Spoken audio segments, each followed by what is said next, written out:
One IRCC says it's working to realign application intake. As part of Immigration, Refugees and Citizenship Canada's IRCC recently released strategy, an immigration system for Canada's future, work says it plans to get application processing times back to service standards for key programs and reevaluate them. Part of this will involve aligning application intake with available admission spaces.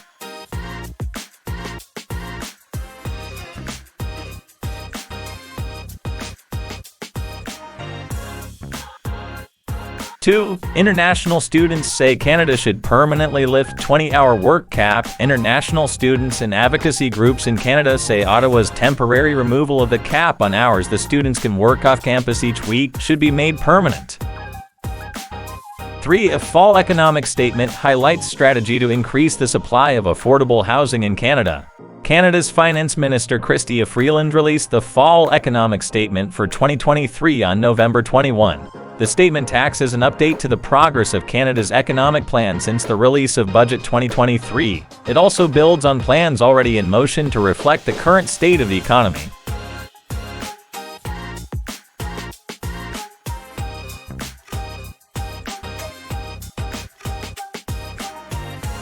Canadian Federal Court reaffirms that IRC officers do not need to advise applicant about shortcomings in their application. A recent ruling by Canada's Federal Court has reiterated that, as a matter of procedural fairness, the officer reviewing an application is not required to advise the applicant about the weak aspects of their application before they make a decision.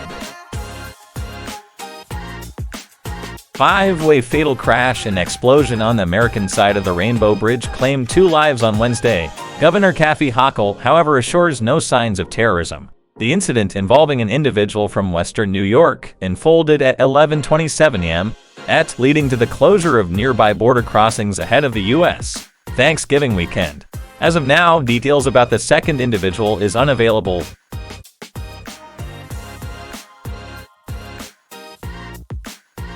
6. More rental homes are going to be built in Toronto, says Canada's Deputy Prime Minister. Last week, as the latest step towards addressing the country's housing crisis, Canada's Department of Finance announced a new federal investment of $1.2 billion to building new rental homes in Toronto. This money will be provided as fully repayable low-interest loans through the Rental Construction Financing Initiative, RCFI, and spread between 7 new projects in Toronto, according to the November 14 press release. 7. A Canadian immigration backlog reaches highest level in 9 months. The Great Canadian Immigration Backlog is rising and has now reached the highest level since February 2023, heading towards the 1 million mark. So if you have applied for or are thinking of applying for immigration or a visa to Canada, then you may have to wait a bit longer or are already waiting longer than usual.